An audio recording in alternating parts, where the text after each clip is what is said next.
어제 이제 출애굽기, 레위기, 민수기, 신명기에 대한 그 네 개가 한 세트라는 얘기를 잠깐 드렸어요, 그죠? 그러니까 이제 애굽으로부터 요셉이 애굽의 총리가 됐고 거기서 이제 가나안에 있던 야곱의 그 자녀들, 다시 말하면 이스라엘 민족들이 가서 정착하게 되는 계기가 됐는데 이제 그 애굽으로부터 나와서 다시 아브라함에게 약속하셨던 가나안 땅으로 돌아가는 일이 이제 이 네 권의 책에 들어있는 거예요. 그러니까 출애굽기가 하나의 완성된 책이라고 보시면 되고 레위기는 그 출애굽기 후반부에 나와 있는 율법과 성막을 짓는 일에 대한 자세한 법이 될 수 있고요. 민수기는 출애굽기 이후에 출애굽기는 이제 시내산이라는 곳까지 간 게 이제 중요한 일이고 시내산에까지 간 거는 1년 몇 개월밖에 안 돼요. 그러니까 넉넉하게 잡아도 2년밖에 안 되면서 40년 중에 나머지 38년 동안 광야 생활을 했던 그 모든 것들이 적힌 게 이제 민수기입니다. 신명기는 이제 그 가데스 바냐에서 12정탐꾼을 보내고 그들이 이제 불순종함으로 1세대들이 광야에서 다 죽는단 말이죠.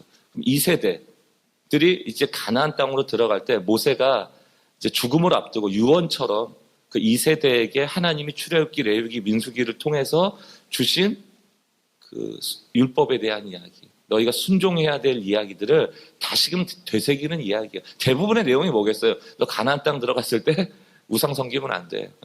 율례를 잘 지켜야 돼. 그 내용입니다. 그러니까 이게 한 세트로 여러분들이 생각하시면 됩니다. 그래서 이제 반복되는 얘기들이 많이 나온다는 걸 기억하시고 이제 쭉 한번 넘어가 보겠습니다. 자, 출애굽기인데요.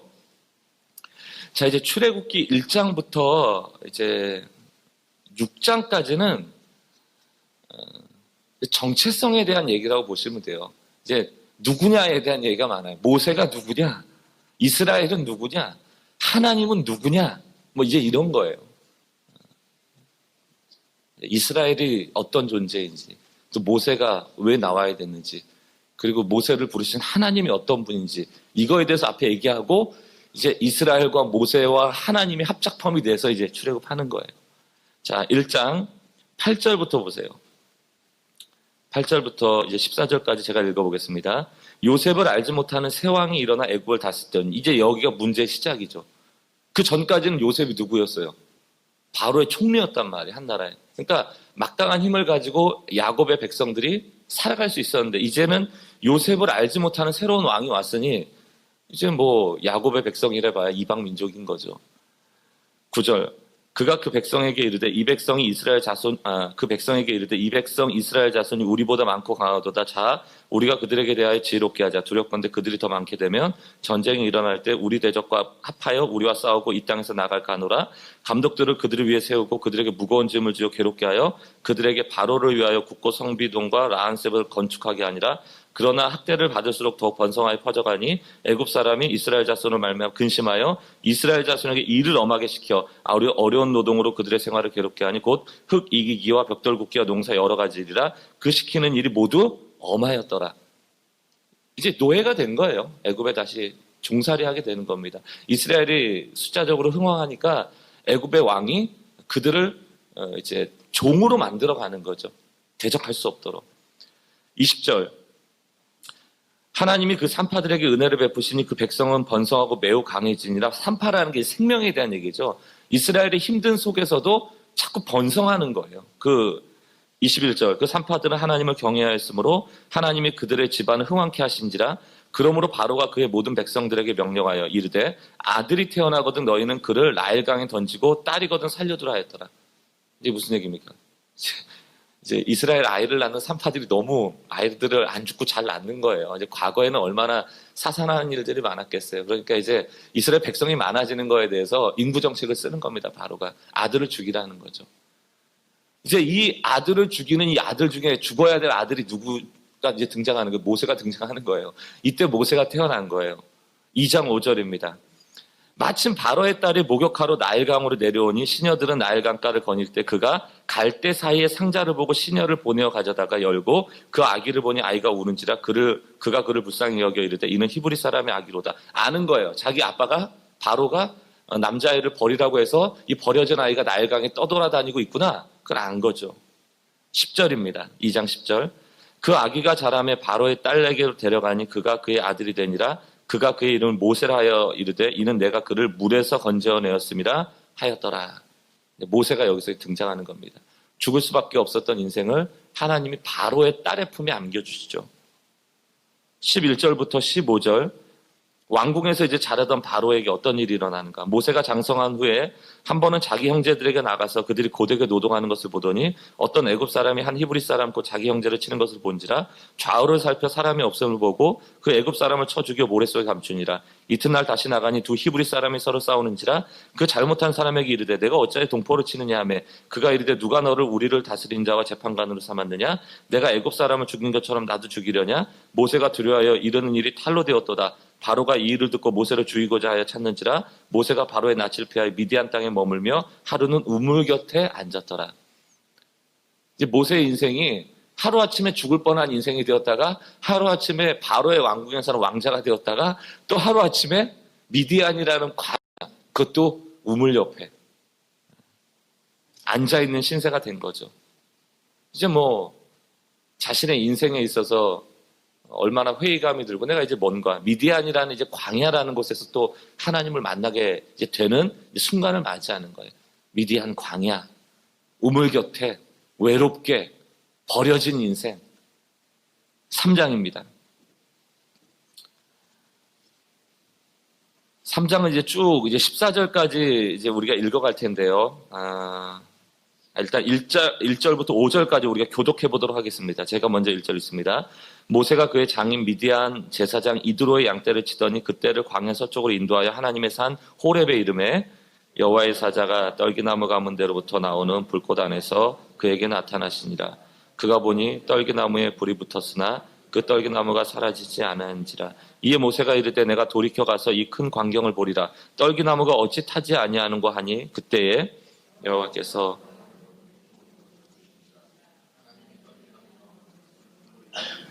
모세야 모세야 하시매 그가 이르되 내가 여기 있나이다. 5절 읽습니다.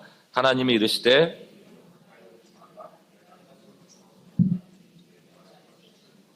이게 이제 하나님을 대면하게 되는, 또 하나님이 모세를 찾아가시는 것이 아니고 하나님이 모세를 찾아오시는 그 아주 결정적인 순간이죠. 타지 않는 떨기나무에서 하나님을 만납니다. 자, 6절부터 이제 10절까지는 하나님이 사명을 주시는 거예요. 가나안 땅으로 출애굽할 거다. 이제 이 얘기입니다. 자, 이제 가나안 땅으로 출애굽할 거다라고 여러분들한테 만약에 이제 쫓겨나가지고 어디 미디안 광야에 가 있는데 갑자기 하나님이 나타나셔가지고 너는 이제 그 애굽에서 이스라엘을 구원하는 구원자가 될 거야. 이렇게 딱 얘기하시면 내가 그렇게 큰 인물이 됐구나 이런 생각이 들겠어요? 내가 이렇게 아무것도 못하고 스스로에게 낭망해 있는데 대번에 나오는 게 이제 그 10절부터의 모세에 대한 이제 반응인데요. 10절부터 봅니다. 3장 제가 읽겠습니다.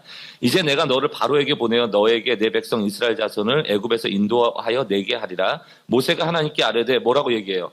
내가 누구기에? 내가 누구기에? 바로에게로 가면 이스라엘 자손을 애굽에서 인도하여 내리니까. 자, 이제 1장, 2장에서는 이스라엘이 누군가? 1장에서는 이스라엘이 누군가? 이스라엘이 누구예요? 지금 애굽의 종. 이제 모세는 누군가? 거기에 대한 이제 답을 찾아가는 거예요. 자, 모세가 누굴까?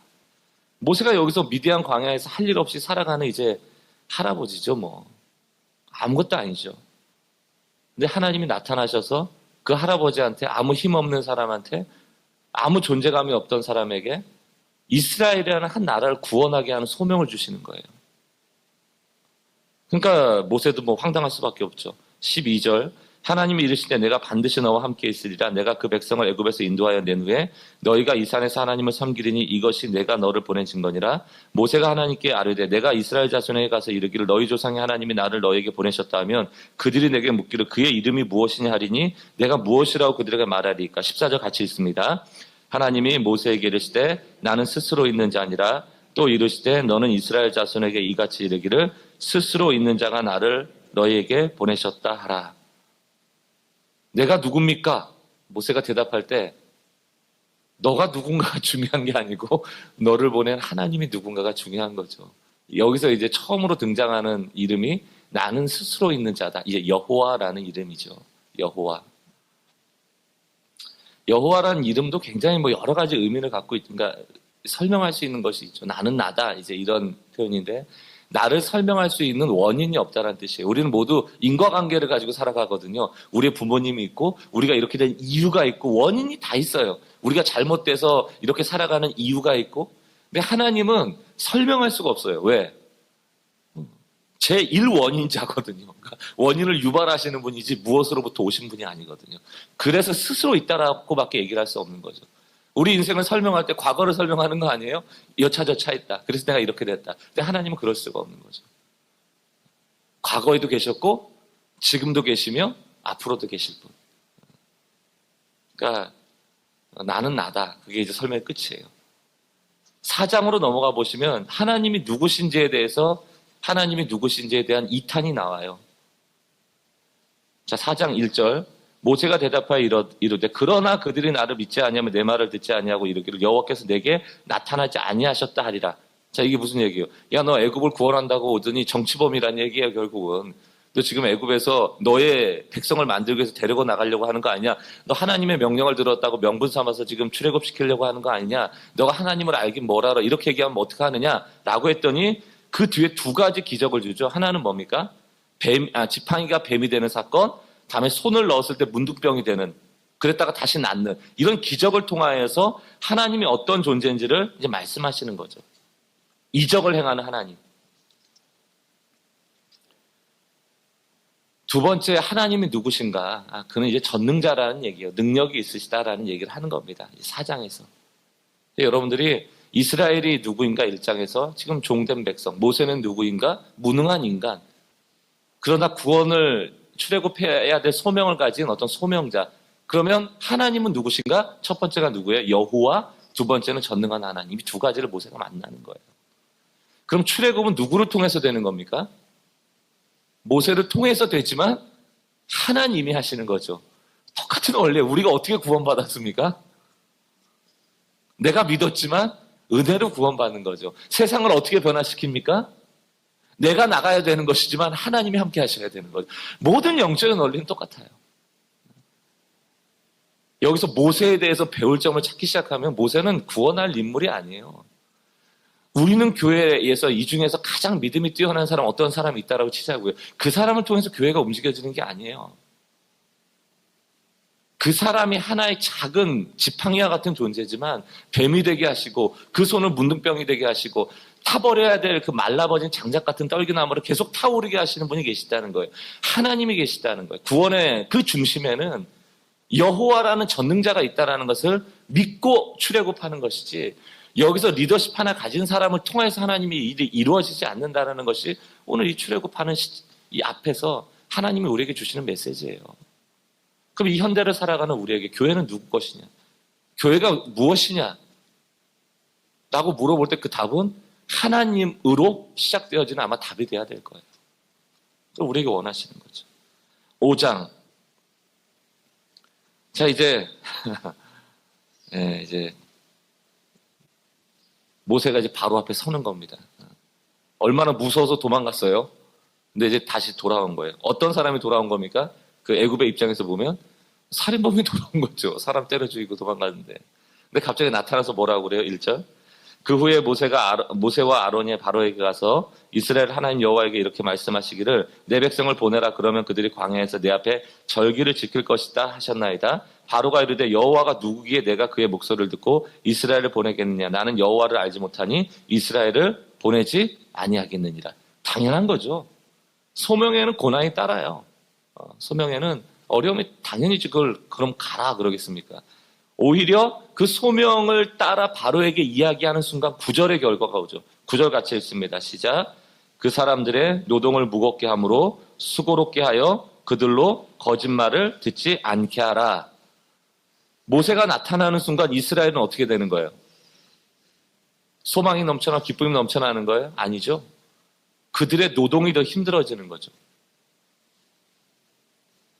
그러니까 이제 노동의 강도가 높아지면서 이제 주변에 소문도 나겠죠. 야, 왜 갑자기 일을 더 시키냐? 그러면 야, 모세라는 이상한 사람이 왔는데 걔가 우리를 해방시키겠다고 하는 바람에 우리가 힘들어졌대. 그러면 이제 그 사람들이 그 힘을 막 노역을 하는 사람들이 모세 얘기를 듣겠어요? 피곤해 죽겠는데. 근데 그 전략을 쓰는 거죠. 22절 말씀 보세요. 5장 22절. 22절, 23절 같이 한번 읽겠습니다. 시작. 모세가 여호와께 돌아와서 아뢰되 주여 어찌하여 이 백성을 학대당하게 하셨나이까? 어찌하여 나를 보내셨나이까? 내가 바로에게 들어가서 주의 이름을 말한으로부터 그가 이 백성을 더 학대하며 주께서도 주의 백성을 구원하지 아니하시나이다. 자, 사람은 영적으로 떠나게 하려면 가장 쉬운 방법이 고난을 주는 거예요. 힘들면 자기 자신에게 집중하기 시작하고 자기 자신의 고난에 대해서 불평하게 되기 시작하지 구원에 대해서 꿈꾸지 않습니다. 무엇만 생각해요? 지금의 이 고난이 없어지거나 이 짐이 무뎌지기만을 기다리죠. 여기서 사실은 믿음의 사람이라면 어떻게 써야 되는 거예요? 하나님께서 우리 구원하시기로 했으니까 여호와가 나타나 주옵소서. 전능한 하나님이 나타나 주옵소서. 근데 이거 이제 못하겠다는 얘기 아닙니까, 지금? 그러니까 모세는 바로를 만났을 때 어떤 그 리액션을 기대했을까요? 본인이 가서 나 여호와를 만났고 그가 이렇게 얘기했고 절기를 지키라 했고 했으니까 내보내 주십시오. 그럼 바로가 어떻게 써야 되는 거예요? 아, 여호와를 만났군요. 알겠습니다. 내일부터 짐 싸가지고 한 달 동안 준비하셔가지고 나가시면 됩니다. 우리가 무리 아니에요? 기도하고 나면 기도하고 나서 아니 기도했는데 왜 안 되냐고. 그럼 딱딱딱 진행돼야지. 안 돼요. 이게 성경의 역사를 보면 여러분 믿음의 역사 막 계획한 대로 다 되고요. 막 언약을 받으면 다 되고 그런 게 아니에요.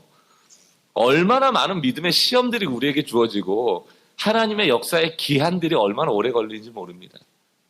이제 필요하니까 그런 거죠. 자, 6장 말씀. 자, 이제부터 하나님이 나타나시는 거죠. 위기의 때. 여호와께서 모세에게 이르시되 1절입니다. 이제 내가 바로에게 하는 일을 내가 보리라. 강한 손으로 말미암아 바로가 그들을 보내리라. 강한 손으로 말미암아 바로가 그들을 그의 땅에서 쫓아내리라. 모세에게 말하는 거예요. 우리에게 말하는 겁니다. 모세야, 너가 좀 착각했구나. 너가 구원자가 아니야. 너의 말을 듣고 바로가 너희를 내보내주는 게 아니고 이제 강한 손의 역사를 애굽이 경험하게 될 거다. 그리고 하나님으로 인하여 여호와로 인하여 너희는 출애굽하게 되는 거예요. 자, 창세기서부터 인간의 가장 큰 죄성이 뭐였어요? 내가 하나님이라고 착각하는 것. 모세에게 소명을 주셨더니 모세가 구원자라고 착각하는 것. 이게 반복이에요, 우리에게. 여기 계신 분이 예수 그리스도의 몸이죠다. 교회의 주체죠, 주인이죠. 그러나 여러분 마음대로 할 수 있는 것은 아니에요. 목회자도 마찬가지예요. 하나님의 거룩한 전이고 예수 그리스도께 통치하시는 거룩한 몸이므로 예수가 드러나야 되는 것이지 우리에게 지도자라는 사명을 주고 우리에게 목사라는 사명을 줬다고 이 교회가 목회자의 것이 되고 이 교회가 어떤 리더의 것이 된다. 그런 소유로 여기는 그 순간 교회는 무너지는 거죠. 자, 그래서 여러분들이 이제 잘 아시는 뭐가 나와요? 그 7장부터 이제 10가지 재앙이 나오는 거예요. 막 개구리도 울고요. 막 티끌도 내리고 파리도 오고 가축도 죽고 종기도 생기고 우박도 생기고 메뚜기도 덮고 막 난리가 나는 겁니다. 그리고 10가지 재앙이 쭉 흘러가서 이제 11장까지 넘어가는 거예요. 나머지 재앙들은 여러분 아시니까 한번 보시고요. 11장 이제 마지막 최후의 보루로 뭐가 나옵니까? 장자를 죽이겠다라는 이제 재앙이 나오는 거죠. 11장 4절에서 7절 우리 같이 한번 읽어보겠습니다. 시작.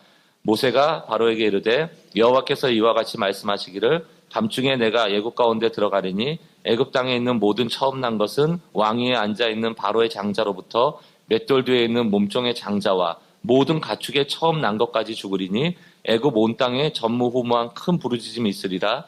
그러나 이스라엘 자손에게는 사람에게나 짐승에게나 개 한 마리도 그 혀를 움직이지 아니하리니 여호와께서 애굽 사람과 이스라엘 사이를 구별하는 줄을 너희가 아멘.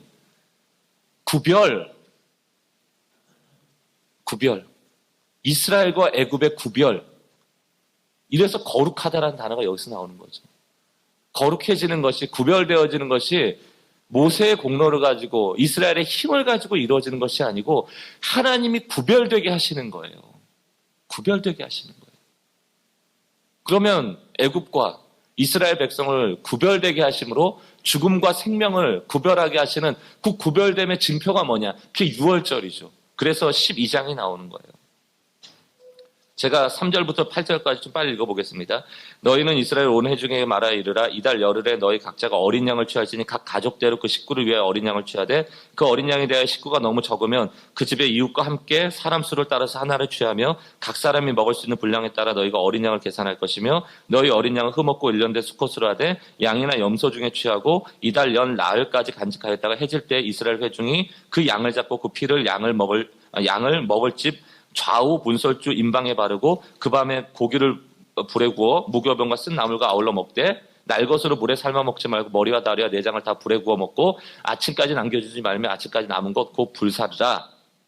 너희가 이렇게 먹을지니 허리를 띠에 뜨고 발을 신에 신고 손을 지팡이를 잡고 급히 먹어라. 이것이 여호와의 유월절이니라. 이렇게 되어 있습니다. 자, 그래서 여기서 이제 무교절하고 유월절이 나와요. 지금 이제 애굽에서 탈출해야 되니까 막 반죽해서 맛있게 먹을 수 있어요, 없어요? 없죠. 그러니까 그냥 밀가루 같은 거 반죽 쳐가지고 대충 익혀서 먹고 빨리 가라는 얘기예요. 그게 이제 무교절입니다. 무교절 시작할 때 첫날이 유월절이에요. 그러니까 무슨 얘기입니까?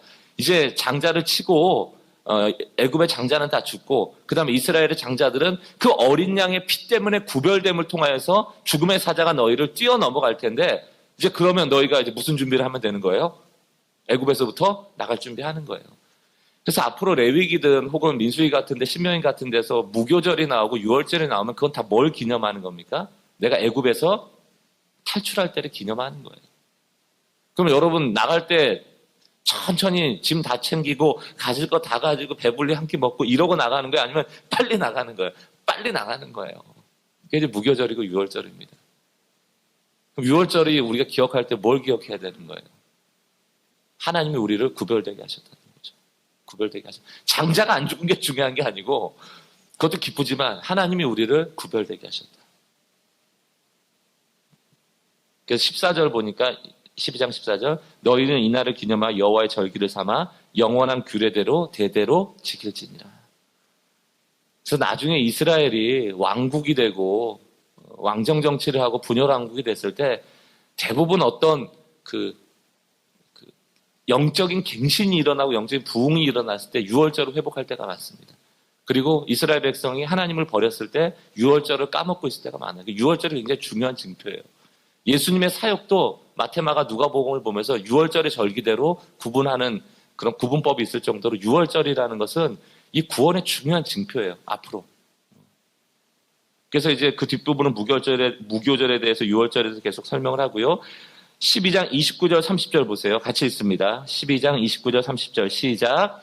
밤중에 여호와께서 애굽 땅에서 모든 처음 난 것 곧 왕위에 앉은 바로의 장자로부터 옥에 갇힌 사람 장자까지 가축에 처음 난 것을 가치심에 그 밤에 바로와 그 모든 신하와 모든 애굽 사람이 일어나고 애굽에 큰 부르짖음이 있었으니 이는 그 나라에 죽임을 당하지 아니한 집이 하나도 그렇죠. 네.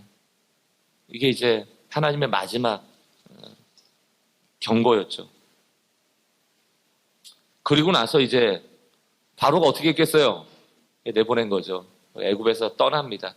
자, 13장 17절로 넘어갑니다. 13장 17절.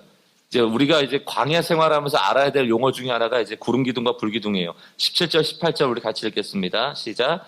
바로가 백성을 보낸 후에 블레셋 사람의 땅의 길은 가까울지라도 하나님이 그들을 그 길로 인도하지 아니하셨으니 이는 하나님이 말씀하시기를 이 백성이 전쟁을 하게 되면 마음을 돌이켜 애굽으로 돌아갈까 하셨습니다. 그러므로 하나님이 홍해의 광야길을 돌려 백성을 인도하심에 이스라엘 자손이 애굽 땅에서 대열을 지어 나올 때에 다음에 21절입니다. 시작. 여호와께서 그들 앞에서 가시며 낮에는 구름기둥으로 그들을 길을 인도하시고 밤에는 불기둥으로 그들에게 비추사 낮이나 밤이나 진행하게 하시니 낮에는 구름기둥 밤에는 불기둥이 백성 앞에서 떠나지 아니하시니라. 자, 광야를 누가 나와봤겠어요? 모르죠.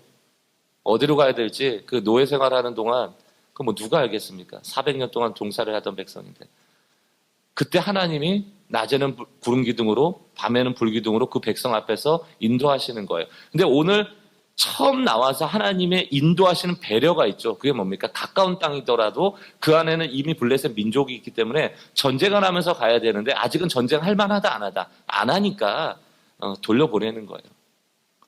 그럼 여러분 빠른 길은 블레셋 길이에요? 돌아가는 길이에요? 당연히 블레셋 길이죠. 그럼 우리는 뭐를 불평할 수 있어요? 늘? 왜 빠르지 않냐는 거죠. 우리의 이 조급함이 죄성이에요. 하나님이 우리의 인생에서 불기둥과 구름기둥의 인도하심을 하고 있다라고 여유를 가지고 하나님의 기한, 하나님의 때, 나에게 역사하실 그 때가 차는 기간 동안 우리가 기도하고 인내하는 것이 출애굽의 역사를 보면 가득합니다. 그걸 배우는 게 굉장히 중요하죠. 이제 앞으로 출애굽의 역사, 광야의 역사는 이스라엘 백성의 불평과 하나님의 인내, 이 두 가지. 창세기로부터 시작됐던 인간의 타락과 하나님의 구원의 역사. 이게 계속 반복되어지죠. 자, 14장으로 해서, 그래도 이제 블레셋 땅을 안 거쳐가고 이제 돌아가는 거예요. 돌아가는데 9절 말씀 보세요. 14장 9절. 같이 한번 읽습니다. 시작. 애굽 사람들과 바로의 말들, 병거들과 그 마병과 그 군대가 그들의 뒤를 따라 바알스본 맞은편 비아히롯 곁 해변 그들이 장막친 데 미치니라. 자, 지금 바로가 떠나 보내놓고 나니까 마음이 어때요? 후회스러운 거죠. 종들이 없어졌으니까 누가 벽돌 긋고 누가 그 땅에서 일을 합니까? 그러니까 이제 장자 죽은 것도 이제 잠깐 아니겠어요? 죽고 나면 울고불고 하고 나서 이제 정신 차리고 보니까 종들이 필요한데 이렇게 쫓아온 거잖아요. 병거를 가지고. 근데 마침 뒤에서는 애굽 군대가 쫓아오고 앞에는 뭐예요? 홍해 바다가 있는 거죠. 이제 진퇴양난인 거예요. 그럼 당연히 이스라엘 백성의 반응은 뭐겠습니까? 한마디로 얘기하면 불평이죠. 그게 이제 뒤에 나오는 거예요. 11절 말씀 보세요. 그들이 또 모세에게 이르되 애굽에 매장지가 없어서 당신이 우리를 이끌어내어 이 광야에서 죽게 하느냐? 어찌하여 당신이 우리를 애굽에서 이끌어내어 우리에게 이같이 하느냐? 자, 애굽에서 종살이가 엄청 힘들었단 말이에요. 모세 때문에 더 힘들겠단 말이에요. 그러는데 나오는 날 어땠겠어요? 출애굽 했던 날. 아마 되게 좋았을 거예요. 앞으로 일 안 해도 되니까. 근데 바로의 군대가 쫓아와서 죽게 생기니까 또 당장 뭐가 나옵니까? 우리 애굽 땅에서 죽을 데가 없어서 여기 와서 우리를 매장시키려고 하느냐? 여기 광야에서 죽이려고 하느냐? 모세에게 탓하는 거죠. 자, 아직까지 이스라엘 백성은 이 이스라엘 백성을 누가 인도하고 있다라고 생각하고 있는 거죠? 모세가 인도하고 있다고 보는 거예요. 이게 이제 또 우리의 죄성이죠. 이스라엘 백성이 하나님을 대신하여 모세를 바라보고 있는 것. 이게 우상이죠. 모세에게 계속 불평하는 거예요. 그 나중에는 광야 생활하다 보니까 이제 익숙해져요. 아, 힘들 때마다 누구를 찌르면 답이 나오더라? 모세를 찌르면 계속 모세 괴롭히는 거예요. 그럼 모세가 기도하고 응답이 오고 이제 이런 방식이 구약시대의 방식이죠. 그 우리 같지 않아요? 힘든 일 있으면 기도 부탁하고 본인은 기도 안 하잖아요. 그게 중보기도 역사라고. 중보기도 그런 기도 아니에요. 중보기도는 누가 대신하는 기도가 아니고 누구와 함께하는 기도죠. 내가 기도하고 저 사람도 함께하는 기도지 나는 기도 안 하고 저 사람이 대신해서 하는 기도가 중보기도다. 누구는 입을 뒤집어 쓰고 죽겠다 하고 목사만 기도하고 있다고 역사가 일어납니까? 그런 건 없어요. 여러분들이 머리 싸매고 있는 거 이제 떨쳐 나와서 기도의 자리로 자꾸 나오세요. 이게 광야 생활도 이제 신의 산은 중요하다고 얘기했잖아요. 신의 산까지 가는 그 50일 동안의 광야 유아기 때는 하나님이 다 인내해 주세요. 그러려니 하세요. 근데 뒤로 가면 맞아요. 맞습니다. 광야의 유아기 때는 어리광을 받아주신단 말이에요. 근데 신의 산이 지난 후에 38년의 세월 동안에는 그렇게 어리광 부려갖고 어떻게 그 어린아이가 가나안의 통치자가 됩니까? 이스라엘 백성이. 혹독하게 훈련시키시죠. 그러니까 여러분 중에 지금 내가 기도해도 응답이 안 온다. 그러면 그거 지금 광야기를, 유아기를 지나고 계시는 거예요. 하나님 또 다루고 계시는 겁니다. 자, 14장 21절 말씀. 모세가 바다 위로 손을 내밀매 여호와께서 근 동풍이 밤새도록 바닷물을 물러가게 하시니 물이 갈라져 바다가 마른 땅이 된지라. 여호와께서. 그래서 이스라엘 백성들이 넘어갔죠. 26절, 27절. 여호와께서 모세에게 이르실 때 내 손을 바다 위에 내밀어 물이 애굽 사람들과 그들의 병거들과 마병들 위로 다시 흐르게 하라 하시니 모세가 곧 손을 바다 위로 내밀매 새벽이 되어 바다의 힘이 회복된지라 애굽 사람들이 물을 거스러 도망하나 여호와께서 애굽 사람들을 바다 가운데 엎으셨다. 27절까지 읽었습니다. 자, 이때 이 기적의 현장에서 가장 조심해야 될 사람은 누구예요? 우리가 지금까지 모세죠. 모세죠. 하나님이 나타나셔서 물을 가르시고 물을 덮으시면 이스라엘 백성이 하나님을 다 믿죠. 근데 지금 이스라엘 백성이 목격하는 건 지금 누구의 손이에요? 모세의 손이라는 거죠. 이 싸움이에요. 신앙생활은. 이 싸움이에요. 여러분들이 설교단에 서 있는 목사를 보면서 목사를 하나님으로 착각하지 않는 것, 설교단에서 하나님의 말씀을 전하면서 목사가 하나님이라고 착각하지 않는 것, 그게 교회를 건강하게 하는 겁니다. 모세의 손이 하나님의 손이 아니에요. 모세는 그저 순종하는 손이고 역사는 하나님이 일으키시는 거죠. 손에서 갑자기 바람이 나와갖고 그 홍해바다 갈라지는 게 아닌데 우리는 손가락을 자꾸 주목하죠. 여기서 이 손에서 막 바람이 나가고. 이 신약시대에 우리의 다 실수 아니에요. 예수의 이름으로 막 사람들이 일어나고 하니까 예수의 이름의 능력을 믿지 않고 일으킨 사람의 능력을 믿게 되는 것. 이게 우리가 일평생 싸워가야 될 신앙의 아주 중요한 싸움이에요. 내가 하나님 되지 않는 것. 15장에는 이제 모세와 미리암이 하나님 우리를 승리케 하신 노래입니다. 그냥 1절과 2절만 읽어볼게요. 15장 1절 2절 같이 읽습니다. 시작. 이때 모세와 이스라엘 자손이 이 노래로 여호와께 노래하니 일렀을 때 내가 여호와를 찬송하리니 그가 높고 영화로우시며 말과 그 탄자를 바다에 던지셨음이로다. 여호와는 나의 힘이여 노래시며 나의 구원이시로다. 그는 나의 하나님이시니 내가 그를 찬송할 것이요 내 아버지의 하나님이시니 내가 그를 높이리로다. 찬양하는 거죠. 이렇게 찬양하고 이제 그러면 홍해 바다를 건너서 드디어 이제 가나안 땅을 향해서 가는 거예요. 이렇게 찬양할 때 죽다 살았으니까 얼마나 좋았겠어요. 그러면 이 신앙이 그래도 며칠은 가야 되겠죠. 안 그렇습니까? 며칠이 뭐예요? 우리는 기적 한번 경험하면 이거 가지고 몇 년은 갈 것 같은데 저는. 근데 바로 이제 22절이 나오죠. 15장 22절. 자, 22절부터 24절까지 우리 읽습니다. 시작. 모세가 홍해에서 이스라엘 인도함에 그들이 나와서 수르 광야로 들어가서 거기서 사흘 길을 걸었으나 물을 얻지 못하고 마라에 이르렀으니 그곳 물이 써서 마시지 못하겠으므로 그 이름을 마라라 하였더라. 백성이 모세에게 원망하여 이르되 우리가 무엇을 마실까 하며. 그죠? 당연히 사흘 길을 물을 못 먹었는데 나는 참더라도 내 깐난쟁이들 보면 화나죠. 예를 들어 지금 1살배기 아이가 있다고 생각해 보세요. 근데 얘가 지금 시름시름 죽어가고 있다. 그럼 이건 뭐 너무 당연한 반응이에요. 근데 여기서 이제 우리가 사흘 길을 걸어도 목마름을 참자가 교훈이 아니고, 그죠?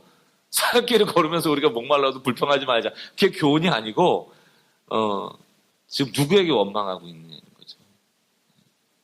그 백성이. 이걸 버리는 게 이제 신앙이에요. 왜 이거 모세를 닥달합니까? 모세가 인도자가 아니죠. 하나님이 인도자라면 이 사흘 길을 걸으면서 목말랐을 때 이스라엘 백성이 성숙했다면 해야 될 자세는 뭐예요? 하나님께 기도하는 거죠. 26절입니다. 이르시되 너희가 너희 하나님 나 여호와의 말을 들어 순종하고 내가 보기에 의를 행하며 내 계명에 귀를 기울이고 내 모든 규례를 지키면 내가 애굽 사람에게 내린 모든 질병 중에 하나도 너희에게 내리지 아니하리니 나는 너희를 치료하는 여호와님이라. 여호와 라파라는 게 여기서 등장하는 거죠. 하나님은 아직 유학이기 때문에 이 불평을 무엇으로 바꿔줘요? 가르쳐주는 걸로 바꿔주는 거예요. 그러면서 물을 주면서 그냥 목말랐자고 물을 주는 게 아니고 뭘 가르칩니까? 너가 이렇게 어려울 때 하나님이 도우시는데 그냥 도우는 게 아니야. 너는 구별된 백성이니까 나에게 순종할 때 너희는 죽지 않아. 라는 것을 가르치는 거죠. 그러니까 우리에게 고난이 올 때 하나님은 훈련이 있는 거예요. 그리고 훈련을 통해서 우리가 성장하길 원하고 그리고 답을 주시죠. 이 과정을 주십니다. 16장 1절 이스라엘 자손이 온 회중이 엘림에서 떠나 엘림과 시내산 사이에 있는 신광야에 이르니 애굽에서 나온 둘째 달 15일이라 이스라엘 자손 온 회중이 그 광야에서 모세 아론을 또 원망하여 이제 물 먹고 나서 또 원망하는 거죠. 이스라엘 자손이 그들에게 이르되 우리가 애굽 땅에서 고기 가마 곁에 앉아 있을 때 떡을 배불리 먹던 때 여호와의 손에 죽었더라면 좋았을 것을 너희가 이 광야로 우리를 인도하여 내어 인 회중이 줄여줄게 하는도다. 이제 물 먹고 나서 그 다음에 뭐 달라는 거예요? 밥 달라는 거고 밥 먹은 다음에 고기 달라는 얘기죠. 계속 우리는 이제 먹는 싸움인 거예요. 그러니까 당연하죠. 육신을 입고 있으니까 배고프면 화나는 거 다 경험하시잖아요. 그죠? 그때 여호와께서 모세에게 이르시되 보라 내가 너희를 위하여 하늘에서 양식을 비같이 내리니 잘 먹어라. 이게 끝나는 게 아니에요. 백성이 나가서 일용할 것을 날마다 거둘 것이라 이같이 하여 그들이 내 율법을 준행하나 아니하나 내가 시험하리라 하면서 이 만나를 거두는 것도 하나의 규칙을 주신단 말이에요. 쌓아둬라 쌓아두지 마라. 쌓아두지 마라. 그게 하나님이 이것을 주시면서 주신 교훈이거든요. 그걸 안 지켰더니 어떻게 돼요? 아침에 눈 떠보니까 쌓아놨던 게 다 썩는 거죠. 계속 하나님은 원망거리를 주시고 응답해 주시면서 하나님을 따르는 순종 훈련을 계속 시키시는 거예요. 그죠? 그래서 이제 만나와 메추라기가 하나님이 먹이셨다라는 건 출애굽에서 이렇게 16장 한 장면에서 다 주십니다. 먹을 것을 주실 것이다 라는 말씀이죠. 자, 17장으로도 좀 넘어가 보면 17장 1절, 2절 또 물이 없는 거예요. 이게 그 광야 생활하면서 먹을 것이라는 건 뭐 생존을 위해서 필요한 것이니까 이런 원망들이 계속 나오죠. 그리고 8절부터 뭐 싸우는 장면도 나오고 쭉 나옵니다. 그렇게 애굽에서부터 시내산에 이르기까지 과정이 이제 18장까지예요. 이제 물 때문에 먹을 것 때문에 또 이제 싸움도 중간에 한번 아말렉하고 싸우는 일도 있고 그런 일을 통하여서 이제 여기까지 오는 거예요. 그러니까 얼마나 시내산까지 오는 50일의 여정이 힘들었단 말이에요. 특별히 모세한테는 왜 힘들었을까요? 원망 때문에 힘든 거예요. 불평 때문에 힘든 거예요. 그래서 18장 25절, 26절, 27절은 여러분들이 좀 알아두시면 좋은데 모세가 이스라엘 무리 중에 능력 있는 사람들을 택하여 그들의 백성의 우두머리고 천부장과 백부장과 50부장과 10부장을 삼음해 그들이 때를 따라 백성을 재판하되 어려운 일은 모세에게 가져오고 모든 작은 일은 스스로 재판하더라. 모세가 그의 장인을 보내니 그가 자기 땅으로 가니라. 이렇게 이드로라는 모세의 장인을 만났는데 모세가 고생하고 있는 걸 보니까 야, 너 혼자 이 백성을 다 통치하기 힘드니 이제 조직을 만들라는 얘기예요. 그렇죠? 그럼 우리는 교회는 어때요? 앞으로 조직이 필요합니까? 안 필요합니까? 당연히 필요하죠. 당연히 필요합니다. 어떤 한 사람의 리더십을 가지고 조직은 세워질 수가 없어요. 그럼 함께 하나님의 손에 이끌린 하나님의 순종할 수 있는 본이 될 수 있는 사람들이 교회에 세워지는 것이 굉장히 중요하죠. 그게 결국 이 조직의 어떤 그 성숙도를 말씀하고 있는 거예요. 자, 19장 1절부터 6절까지만 읽고 저희가 마치도록 하겠습니다. 이제 드디어 어디에 도착했냐면 이제 시내산에 도착한 거예요. 그리고 이제 시내산에서 얼마 있습니까? 한 1년 정도 이제 머무를 거예요. 11개월 며칠 정도 머무를 텐데 그 동안의 내용이 이제 출애굽기, 레위기, 이제 민수기 1장부터 10장까지의 내용이에요. 다. 그리고 심지어는 신명기의 내용도 다 이 내용에 포함이 됩니다. 자, 19장 1절부터 6절까지 우리 교독합니다. 제가 1절 먼저 읽을게요. 이스라엘 자손이 애굽 땅을 떠난 지 3개월이 지나던 날 그들이 시내 광야에 이르니라. 그들이 르비딤을 떠나 시내 광야에 이르러 그 광야에 장막을 치니 이스라엘이 거기 산 앞에 장막을 치니라. 모세가 하나님 앞에 올라가니 여호와께서 산에서 그를 불러 말씀하시되 너는 이같이 야곱의 집에 말하고 이스라엘 자손들에게 말하라. 내가 애굽 사람들을 어떻게 행하였음과 내가 어떻게 독수리 날개로 너희를 업어 내게로 인도하였음을 너희가 보았느니라. 세계가 다 내게 속하였다니 너희가 내 말을 잘 듣고 내 언약을 지키면 너희는 모든 민족 중에 내 소유가 되겠고 너희가 내게 대하여 제사장 나라가 되며 거룩한 백성이 되리라. 너는 이 말을 이스라엘 자손에게 전할지니라. 자, 시내산에서 받은 어찌 보면 첫 번째 하나님이 주신 이스라엘의 정체성이 바뀌는 거죠. 출애굽기 1장에서는 어떤 정체성이었어요? 이스라엘은 애굽의 종. 시내산에 이르러서 하나님이 규정해 주시는 이스라엘의 정체성은 뭐예요? 내 소유요, 온 인류를 구원할 제사장 나라라는 거예요. 제사장이라는 것은 이제 나중에 그 레위인으로서 제사장의 직분들이 나오기도 하지만 결국 하나님이 책임지시는 사람들입니다. 그러니까 이게 이스라엘의 정체성이 바뀌어졌음을 이제 이야기하는 거죠. 그러면 너희가 과거에는 종노릇하였지만 이제는 하나님이 선택하시고 구별하셔서 유월절을 통하여 살게 하시고 수많은 이적을 통하여서 너희를 건져내시고 이제 시내산에서 너희를 새롭게 정체성을 주시는데 그건 너희가 하나님의 소유이고 하나님의 제사장 백성이다. 그러므로 너희는 앞으로 이렇게 살아야 한다. 라고 시내산에서 하나님의 율법을 받는 거예요. 자, 그럼 여러분 여기서 율법을 지켜서 제사장 백성이 됐습니까? 제사장 백성으로서 율법을 지켜야 된다고 하고 있습니까? 구약 성경을 복음의 렌즈로 보시면요. 이제 19장 이후에 율법이 우리에게 주어지는 것은 거룩한 백성이 되기 위한 그 도구가 아니고요. 거룩한 백성으로서 지켜야 될 도구인 거예요. 우리가 어떻게 완벽한 율법을 지켜나갈 수 있는 존재가 되겠어요? 그리고 나서 모세가 무려 40일이나 시내산에 올라가서 하나님과 교제하면서 성막, 회막, 언약궤, 왜 그런 것들을 다 만들었겠어요? 24장 전까지는 율법 다 주시고, 자, 너희는 제사장이다. 이것을 지켜야 된다.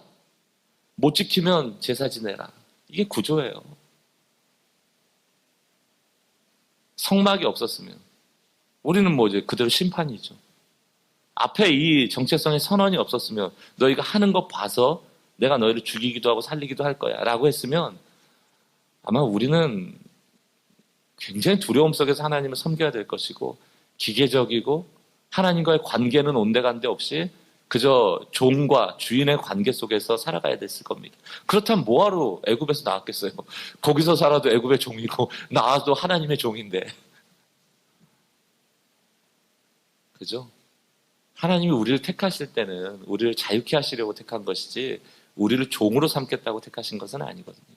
여러분들이 이제 앞으로 여기까지 읽으신 후에 20장만 봐도 벌써 10계명부터 시작하잖아요.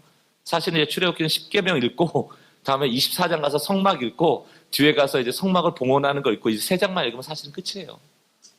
그렇습니다. 그 나머지에 대해서는 조금 이제 강론으로 들어가서 절기나 거기에 대한 성막을 만드는 이유나 어떤 그런 의미나 이런 것들을 살펴보는 것인데 그것은 이게 천천히 살펴봐도 되는 얘기들입니다. 오늘 이제 출애굽기가 끝냈으면 좋았을 텐데 이제 끝내지 못했으나 끝난 것과 진배 없습니다. 이제 다 온 거예요.